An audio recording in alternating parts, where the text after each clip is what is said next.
When he knocked on the door to collect the overdue rent, the millionaire never imagined the scene he would find. A thin little girl with tired, sunken eyes and injured fingers, silently sewing yet another piece of clothing. She was hurt, exhausted, but didn't stop, doing all she could to help her mother. What he didn't know was that this girl... The luxury black car screeched to a stop in front of the old building on Jasmine Street. William Carter, wearing a custom-tailored suit, his gaze as sharp as ever and a leather briefcase tucked under his arm, stepped out with all the impatience of someone who had no time to waste. The building looked like it could collapse at any moment. The cracked walls, peeling paint, and the gate that let out a mournful creak whenever it was pushed. He cursed under his breath. Whose idiotic idea was it to keep this place in the property portfolio? He climbed the chipped concrete stairs, sidestepping what looked like a bucket of rainwater, and on the third floor stopped in front of apartment 306. He knocked hard 3 times, the solid raps echoing down the empty hallway. No answer. He knocked again, more impatient this time. Just as he was about to turn on his heel and have the place condemned, the door creaked open. "Who is it?" asked a small, hesitant voice from the other side. William was ready to scold the irresponsible tenant when the door swung wide. Standing there was a frail little girl, her hair tied into 2 messy braids, her big dark eyes alert. She wore a patched-up dress and held a sewing needle between her fingers. Behind her, the apartment stretched out like a portrait of neglect. Old furniture, dust hanging in the air, piles of clothes, stacked dishes, and a heavy smell of mold and medicine. "Where's your mother?" William asked, trying to hide the disgust he felt when he breathed in. "At the hospital," the girl replied, steady without dropping her eyes. "Who are you, sir?" "I'm William Carter. I own this building. Your rent is 3 months overdue." The girl didn't flinch. She just pulled the door a bit closer, as if protecting something she didn't want to show. William caught sight of a pile of expired medicine on the kitchen counter, a chair missing a leg, a makeshift clothesline strung with tiny clothes and adult clothes, all mixed together. "She's sick," the girl added, almost as a warning. "But she'll be back soon. I'm taking care of things." William stared at her. There was no fear in her expression, instead a silent, almost adult-like defiance that made him uneasy. He had expected a crying, cowering child, not someone with that kind of presence. "What's your name?" "Helena." "How old are you, Helena?" 7. William glanced around the place again. There were stitches scattered across the table, little embroideries on cloth, doll clothes, scraps sewn together with a care that clashed with the rest of the environment. "You're working?" he asked, more in surprise than curiosity. Helena nodded. "I sew. I learned from my mum. I make things for our neighbor in 204, sometimes for Aunt Martha at the notion shop." "And what do you eat?" "Rice and egg, sometimes bread." William felt something tighten inside him, a nearly physical discomfort. This place was unfit for an adult, let alone a child. Yet there she was, whole. "And nobody knows you're alone?" She hesitated for a second, the only moment her eyes seemed vulnerable. "I'm not alone. My mum just went for treatment, and the neighbor watches me sometimes." A lie. He could tell. Helena was scared. Scared that if anyone knew, they'd separate her from her mother. Scared of being taken away, of losing the little they still had. William took a step inside. She didn't stop him, but watched him warily. "This isn't a place for you," he murmured, more to himself than to her. Helena didn't answer. She went back to her chair, sat with her legs crossed and resumed sewing, as if the millionaire standing there were just another interruption among many.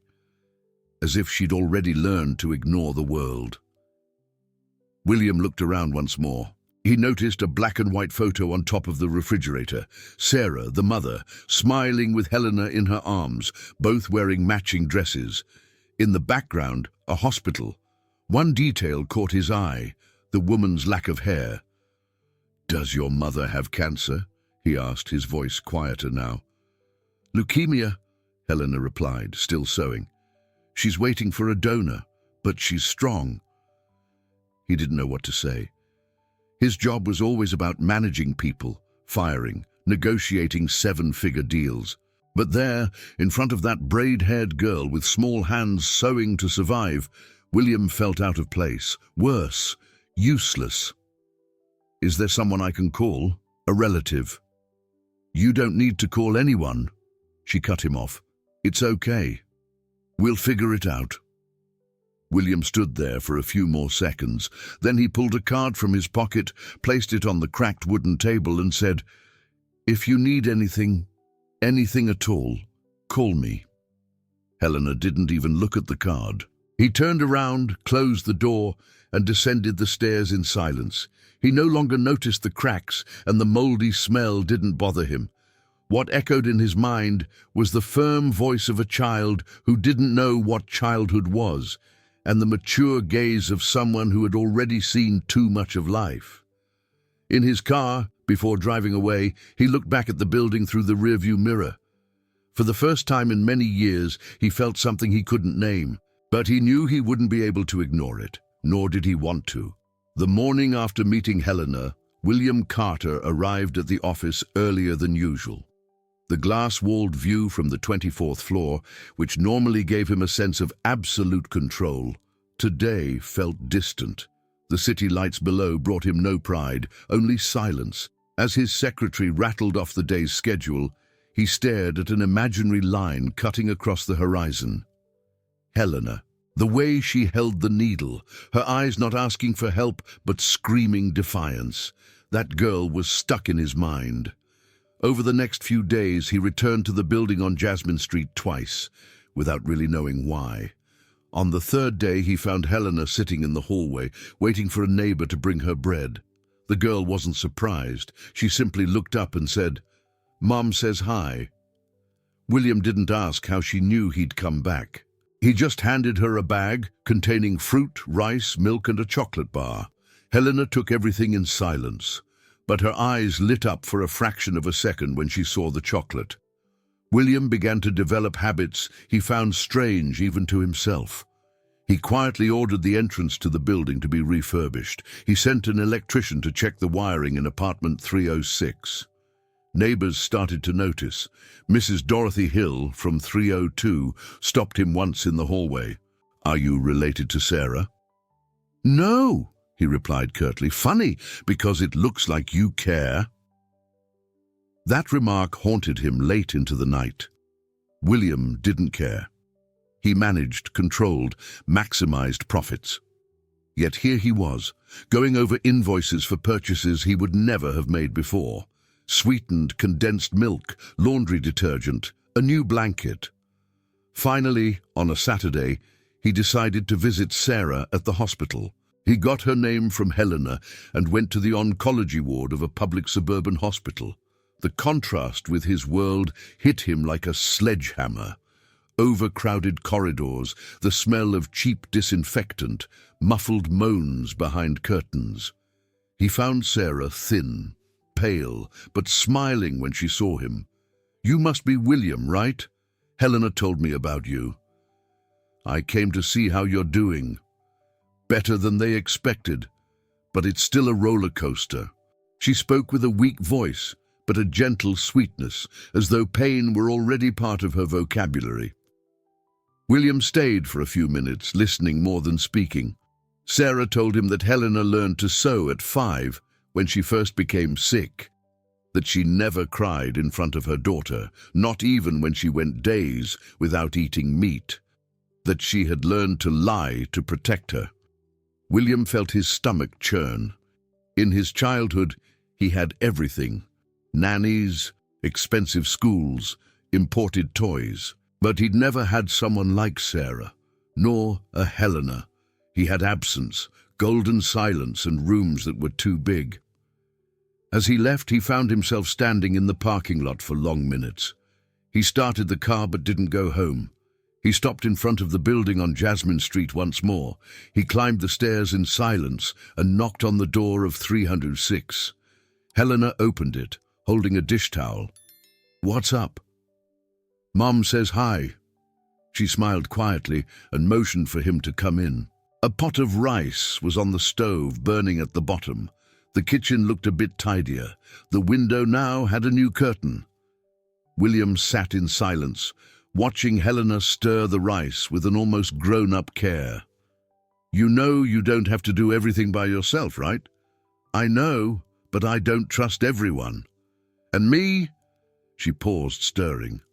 Thought for a moment. "I'm still deciding." William smiled for the first time in days. He left a small sum of money in an envelope on the table. Then he walked out without saying another word.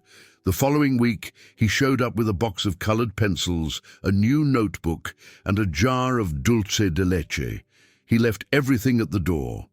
The next day, the box was open, the notebook filled with drawings of dresses and flowers, and a blank sheet bearing the words, "Thanks, but I don't get used to things easily." William tucked that note into his briefcase, and for the first time since inheriting his family's fortune, he wondered what kind of man he was and what kind of man he wanted to be. Karen Taylor had always been the cold soul behind the numbers. As the chief property administrator for Carter Enterprises, she kept everything in order with surgical precision and a mechanical smile. For years, she had been the shadow preventing the family's fortune from unraveling. But over the past few weeks, something had changed. William, her boss, had become erratic. "He's been visiting the building on Jasmine Street 3 times a week," she said over the phone, staring at her screen full of open reports. "And he's personally covering renovation costs. This isn't the William I know." On the other end of the line, one of the company directors snorted. "Is he siphoning funds?" "Not yet, but he's emotional, and that can get costly." Karen hung up, her cold eyes shining with intent. She knew emotions weakened men like William. And where there is weakness, there is opportunity. Meanwhile, in apartment 306, Helena adjusted an embroidery piece with pink thread, her small, calloused fingers dancing over the fabric with precision. The late afternoon sun crept into the apartment lazily, illuminating the few pieces of furniture that had resisted the passage of time. On the refrigerator, a handwritten sign read, 4 stitches, sha $40. The girl already knew that her work wasn't enough. Food ran out quickly. The electric bill was due every month. And although the man with the serious eyes, as she secretly called William, showed up now and then with fruit, books, and money, she was still living on a knife's edge. But her mother would return. Helena believed that with the faith of someone who had never had a choice. One day, while delivering an order to the neighbor in 204, Mrs. Dorothy called her. "Helena, can I tell you something? But don't tell anyone." The girl nodded. "Last night I overheard Karen. She was on the phone in the hallway.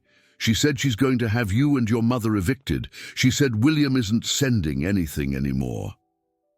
Helena swallowed hard. She smiled politely, thanked her, and walked away in silence. As soon as she closed her door, she went straight to her sewing table and began working more fiercely, as if her stitches could hold together the world that kept collapsing. At the office, William was reviewing reports when he noticed something strange. A recent court filing signed by him authorized the immediate eviction of Unit 306. He frowned. He would never have signed that. He called Karen right away. "Why was this document filed?" She smiled, as though she already knew his question. "You signed it yourself. It's all here with your signature. 3 months of delinquent rent, Mr. Carter. It was the most sensible thing to do." "I never signed this," he replied firmly, taking the paper. He looked at the signature. It was his, but something was off. The loop of the F was slightly different. "You must be forgetting.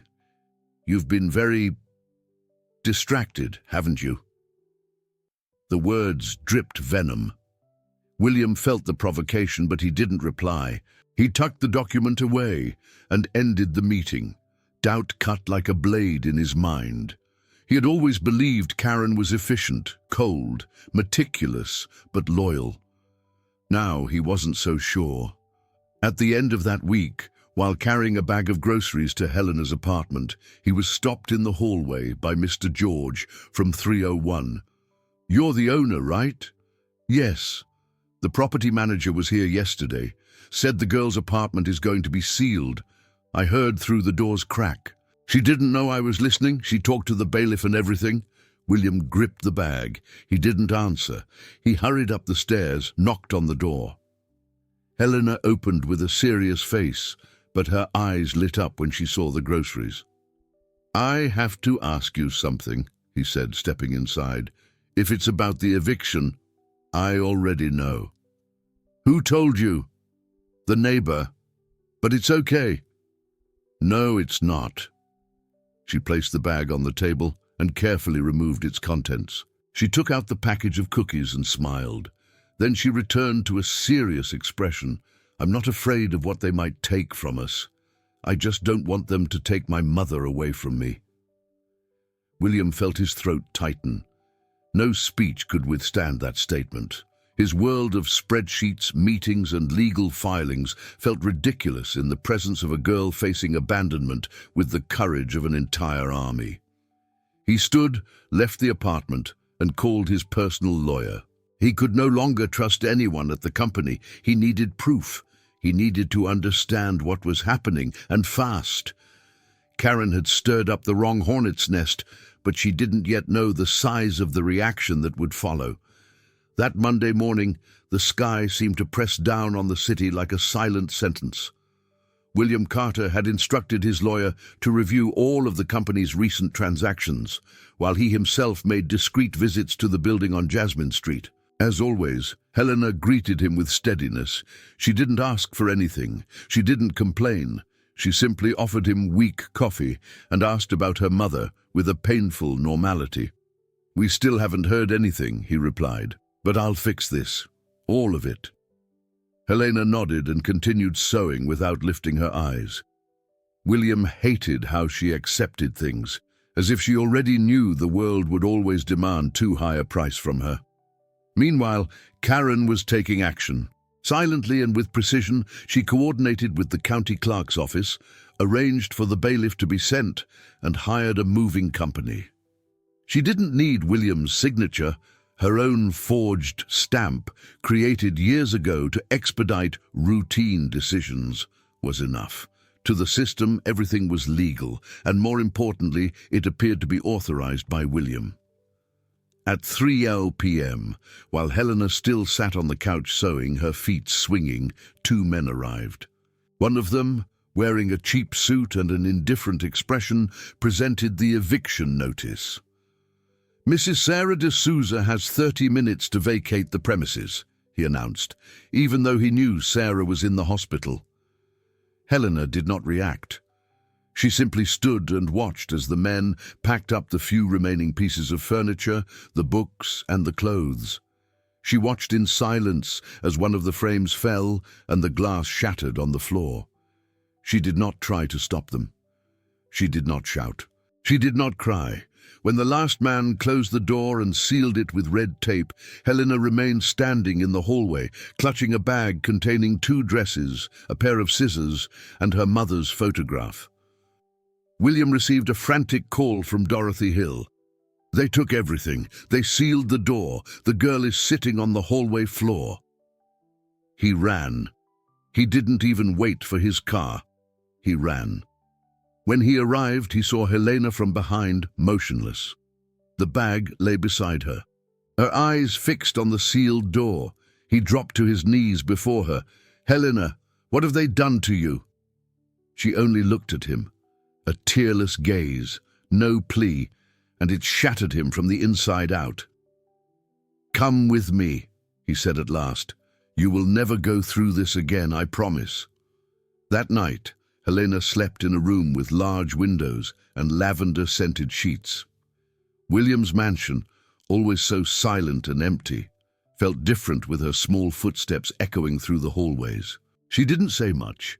She simply ate dinner in silence, took a bath, brushed her hair and went to sleep, clutching a lavender-scented pillow. William stood in the doorway of her room for a long time, thinking about how everything had spiraled out of his control, how a simple collection visit had become the most profound turning point of his life. The next day, he walked into the office determined. He entered Karen's office without knocking. "You signed that eviction," he said. "I signed it based on your authorization," she replied. "You forged my signature. That's a crime." Karen did not flinch. "And you're emotionally involved with a child you barely know. You've abandoned your duties at the company, misappropriated funds for personal use, and if I want, I can drag you into a federal investigation." William clenched his fists. "I'm not afraid of you." "You should be. I have all the records, all the transfer authorizations. It's all in your name. Or are you going to tell me you forgot to review the clauses in your own management system?" William stared at her. Here was a woman who saw no people, only numbers and strategies. A snake in high heels with an untarnished record. "If you think my sudden crisis of conscience will save your reputation when I make all of this public, then you've underestimated my intelligence and your own weakness." William walked out without saying another word, but something in him had changed. He was no longer the man who pretended to be in control. Now he was someone who knew the cost of abandonment, and he knew, without a doubt, that he would not let Helena pay for it. The tide had turned, and Karen was about to discover what happens when you push a man to the limit out of compassion. William Carter had never been the type to forgive betrayals, and now, with a child's life at stake, his instinct for justice overrode any financial calculation. Silently, he was laying the groundwork. Karen had crossed the line, and he would respond in kind. That week, he returned to the building on Jasmine Street, but not as the owner. He went door to door, apartment to apartment. He started with Mrs. Dorothy, then Mr. George, and even Rachel Evans, the neighbor of Sarah's who looked in on Helena from time to time. "Do you remember if anyone mentioned anything about eviction orders?" he asked, keeping a recorder in his pocket. "I do," Rachel replied. "Karen came in person before the bailiff arrived. She said, 'William has lost control of the company.' It bothered me right away. It sounded more like a power grab than an administrative decision." Cautiously, William gathered documents, took screenshots of the management system with suspicious dates, and accessed the authentication logs. A friend in IT helped him trace the source of the eviction notice. Everything pointed to fraud, but he couldn't act impulsively.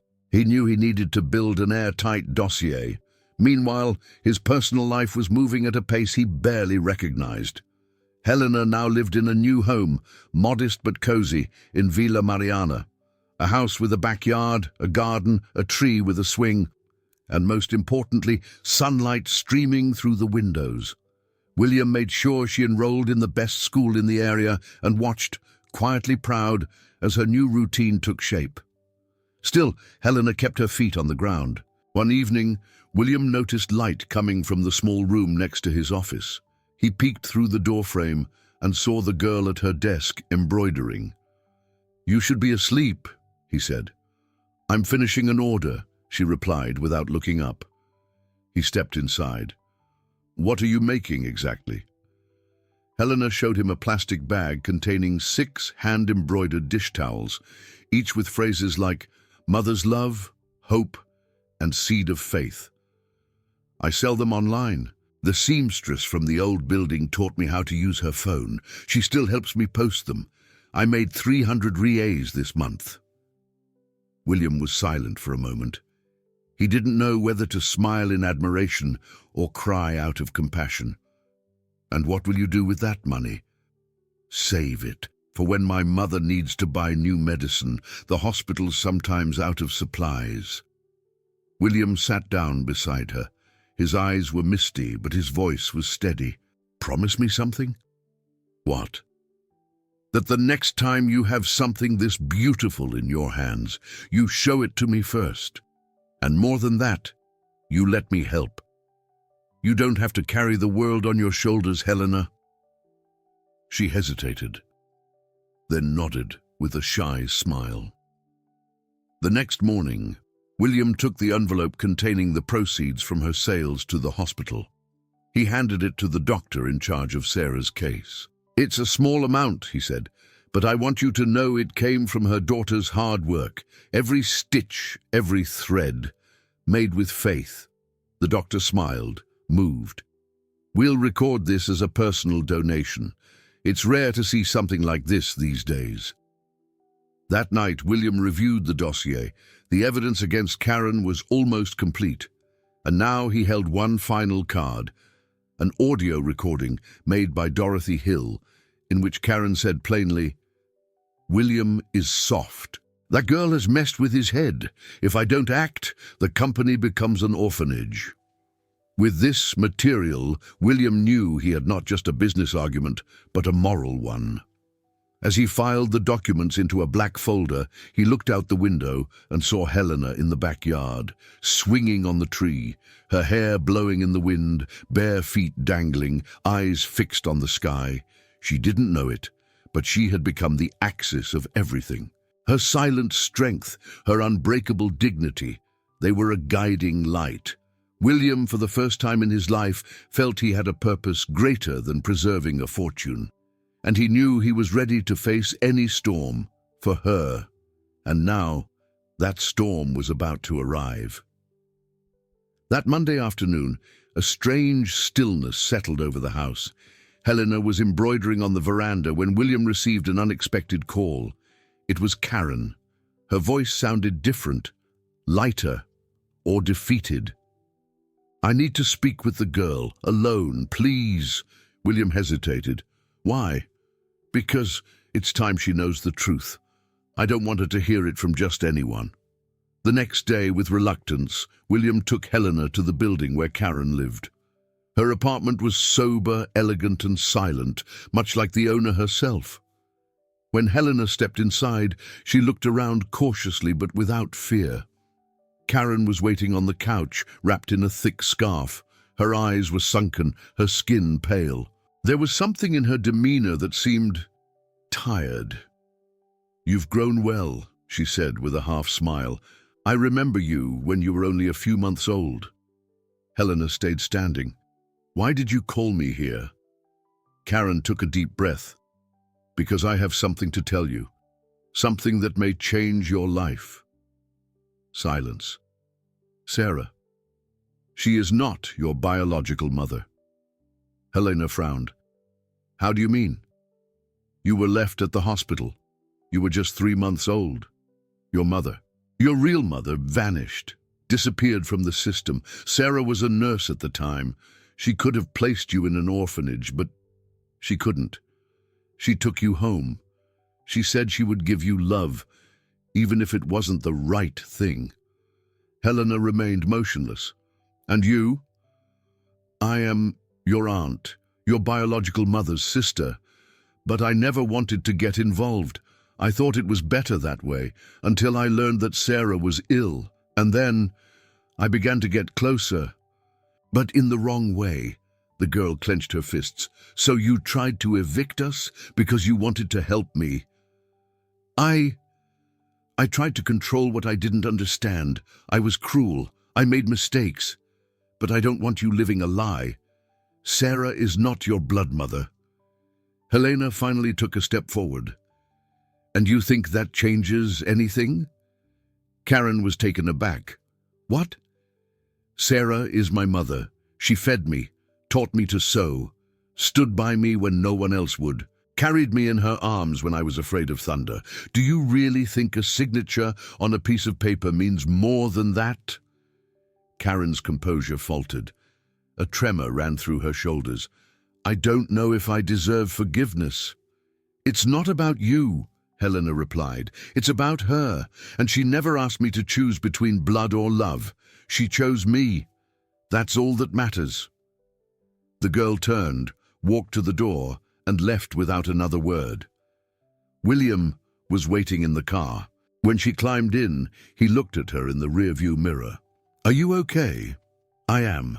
I just needed to remind someone what it means to be a mother."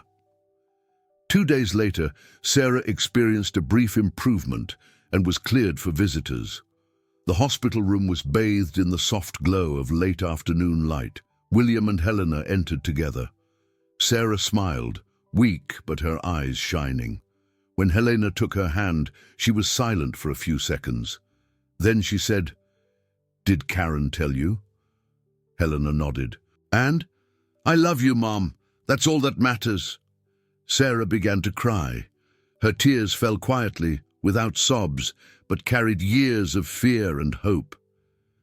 "I was afraid that one day you would hate me for this, that you would think I stole something from you." "You gave me everything," Helena replied, "even your name." William, standing in the background, struggled with emotion. It was like witnessing a miracle made of love and simple words. That night, Karen appeared at William's front door, alone, without makeup, without formalities. Her eyes were red. "I didn't come to cause trouble. I just wanted to say thank you for not exposing me, for protecting her." William said nothing. "I'm sick," she continued. "Pancreatic cancer. I found out 2 months ago. I may not have time to fix everything, but I needed to try one last right thing." William simply nodded. "And what about the company?" "You won, William, and you deserve to." She handed him an envelope containing documents that nullified any attempt to remove him from the presidency. Then she left. William closed the door in silence. As he looked at Helena, who watched him from the hallway, he felt a certainty. The past had left its marks, but now, finally, the future could begin to take shape. The Carter Enterprises boardroom was full. Leather armchairs lined up, the air conditioning blasting, and suspicious glances all around.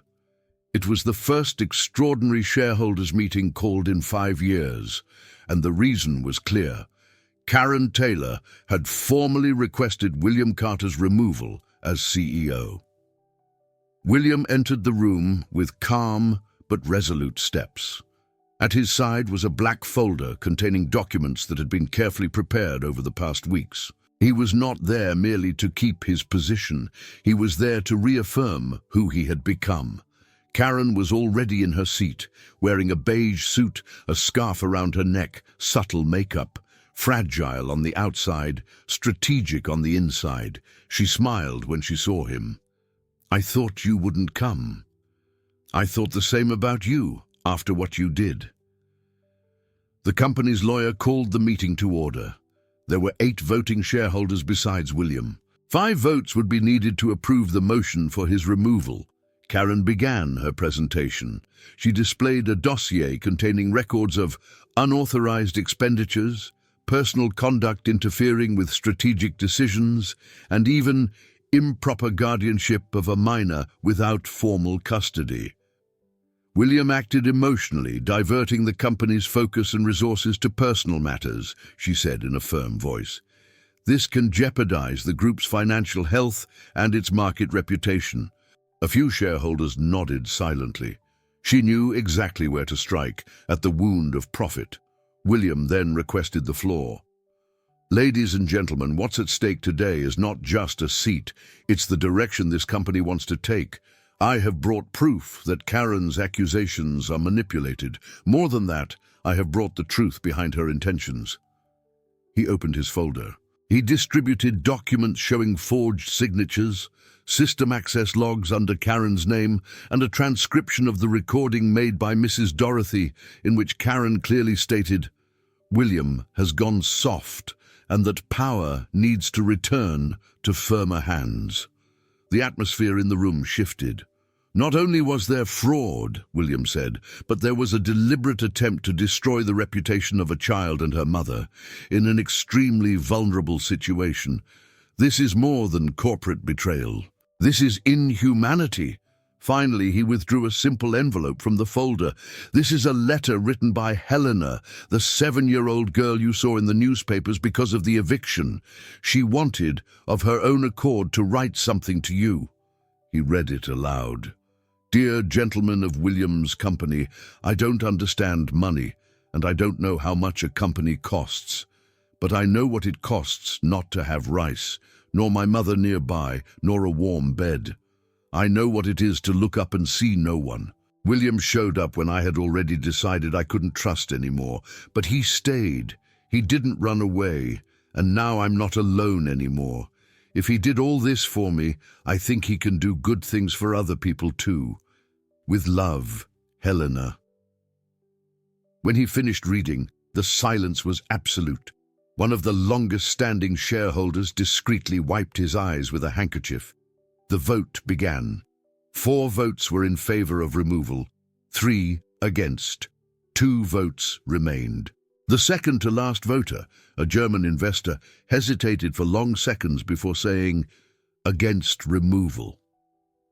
The final vote belonged to Cecilia Lopez, a minority shareholder, but with the deciding vote. She stood, looked at Karen, then at William. "My vote is against. We cannot afford to punish someone for rediscovering their humanity." William took a deep breath. He had won by a single vote. Karen said nothing. She simply gathered her papers, handed in her voluntary 90-day suspension, and left. Without looking back, as he exited, William called Helena. "You made it happen, you know? Me. Your letter. That was what turned everything around." "That's good," she replied matter-of-factly, "because I didn't know what else to do with so many things inside me." William smiled, moved. "That was me too, but now I know." That night, he returned home and found Helena sitting in the backyard drawing. "So?" she asked without looking up. "I'm still the boss." "Is that good?" "It is. But tonight, for the first time, it's not the most important thing in my life." She raised her eyes, and a gentle smile appeared on her face. William sat down beside her. The sky was clear, and stars were beginning to appear. For the first time, he felt he no longer needed to prove anything to the world, only to remain worthy of the trust of a little girl who had taught him to be human once again. The phone rang at 6:13 a.m. William answered with his heart racing. On the other end, the doctor's voice was direct. "Sarah has entered critical condition. Her bone marrow did not respond to the last cycle. Without a new treatment, we don't have much time." William closed his eyes for a moment. The air felt heavier. "Is there any alternative?" "There is an experimental protocol abroad, being applied here on an emergency basis, but the cost, it's high, about 80,000 reais, and it needs to start within 5 days. William didn't hesitate. "Send me the details. I'll take care of it." However, in the next room, Helena heard the conversation through the crack in the door. Her eyes narrowed at the decision. She knew she could no longer wait for rescuers. She had to do her part, more than ever. In the days that followed, she worked compulsively. She created new embroidery pieces, set promotional prices, and asked Rachel Evans for help with publicity. In less than a week, she managed to sell over 60 items. She embroidered late into the night, her fingers aching but her heart aflame. On Friday night, she called William into the living room. "I have something to give you." He looked on curiously. She handed him an envelope. $2,000. "I saved up from the embroidery sales." William fell silent. He opened the envelope slowly. The bills were crumpled, some in small denominations, a tangible effort stitched together with hope. "You did all this on your own?" She nodded. "The doctor said the treatment costs a lot. I didn't know how much, but I wanted to help, even if it's just a little bit." William knelt before her. "This is more than money, Helena. This is courage." He held the envelope for a moment and, his voice trembling, said, I will make up the rest of the amount, but I want you to deliver this personally to the doctor, as a symbol, because without you, none of this would have been possible. The next morning, Helena walked beside William through the hospital corridors. Her small steps sounded determined. When they reached the doctor's office, she extended the envelope with steady hands. "This is from my mother." The doctor smiled, moved, took the envelope and shook the girl's hand. "I promise we will try everything possible." The treatment began that afternoon. Sarah was sedated, isolated, and placed under an intensive immunotherapy protocol. The first 48 hours were agonizing. William spent days in the hospital and sleepless nights. Helena, unable to visit, wrote daily letters to her mother and delivered them to the nurses. "Mom, today I reinforced the hem of my dress all by myself. It's almost perfect. And I promised William that if you get better, I'll teach him how to sew too." On the third night, the doctor appeared in the waiting room. "She's responding." William jumped to his feet. "Oh, what do you mean?" "Her bone marrow has begun producing cells." The response was unexpectedly quick. It's as if she was waiting for this chance. Helena smiled, but she didn't run or shout. She simply hugged William tightly, a silent embrace of relief. A week later, Sarah was moved to a regular room, still weak but smiling. Helena visited her with a sketchbook and a new embroidery piece in hand. "I made this for you. It's a heart within another heart, because now we are two in one." Sarah cried, and this time there was no fear. As they left the hospital, William and Helena walked in silence. It was late afternoon. The streets were crowded, but inside them there was peace. "You know what you did, right?" he asked. "I just did what I had to. But nobody asked you to. Sometimes that's when we show who we really are."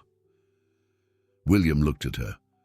A child, but with an ancient soul. He felt small before that greatness. "You teach me so much." "You teach me too.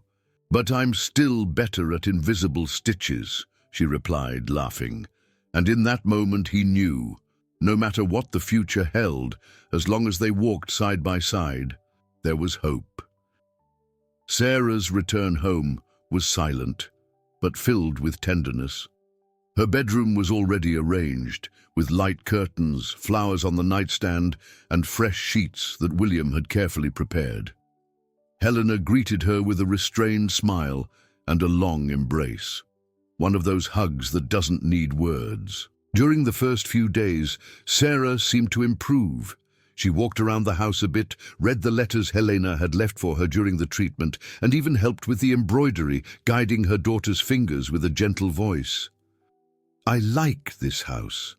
It smells like love," she said one morning while sipping tea on the veranda. William listened from a distance, respecting the space between them. But he was always nearby, attentive to every need, every sigh. In the third week, Sarah slept more than usual. Late in the afternoon, she didn't wake up for dinner. Helena, with a gut feeling, entered the room on tiptoe. She approached the bed. Her mother's hand was cold, though her fingers were still gently interlaced, as if she was still holding on to the world she loved. Helena didn't scream. She didn't cry. She simply sat beside her and took a piece of paper she had folded days before. She carefully slipped it into the pocket of Sarah's farewell dress. "I wrote this for you, Mom, but now I think you already know." The funeral was simple. A few people, white flowers and soft instrumental music. William arranged everything. Helena remained silent, holding a notebook in her lap. She didn't speak to anyone, but just before the burial, she approached the casket, kissed her mother's forehead, and whispered something that only Sarah could hear. Days later, the house was strangely quiet. William was making coffee when Helena entered the kitchen, holding a yellowed envelope. "I found this among her books." She handed him the envelope, but refused to open it. She said she wanted him to read it first. William carefully tore it open and found a handwritten letter in Sarah's delicate script. "My dear Helena, when you read this, I may have already gone. And if that happens, I want you to know what I never managed to tell you with all the words. You're not my blood daughter, but you were the greatest love of my life. When I found you in that hospital, so small and abandoned, something inside me awakened. It wasn't pity, it was love. A love so real that it made me want to be better every day. You gave me a reason to live, to fight. And now I ask you to keep living. Stitch your own story, Helena. And if you ever feel alone, remember, my love is in your hands, in your actions, in your heart. And in William, trust him. He is stronger than he appears, and more sensitive than you imagine. With all my love, Mom." William read it through, his voice trembling. When he finally looked up, Helena wore a serene smile. "I knew, always did. But hearing it from her like this, it's as if she held me one more time." The following week, the guardianship documents were finalized. William was now Helena's legal guardian. When the judge signed, he commented, "It's not common to see a custody case with so many testimonials of affection. This girl is lucky." William replied with a calm look, "It's me who's lucky." That afternoon, William and Helena went for a walk. They passed by a quiet park where some children were riding bicycles. Helena watched in silence. Then she looked at him. "William, can you teach me how to drive?" He laughed, surprised. "Drive? Yes, but not a car. Life." William stopped. He looked at her for a few seconds. "I'm learning too. So we can learn together." "We can, and we will." He held out his hand. Helena gripped it firmly, and there, in that ordinary park under a serene sky, they began to map out a new path. Not the easiest one, but definitely the truest one. I hope you enjoyed today's story. If you did, subscribe to the channel so you don't miss more stories like this. Leave a like and comment below what you thought about the story. See you in the next video.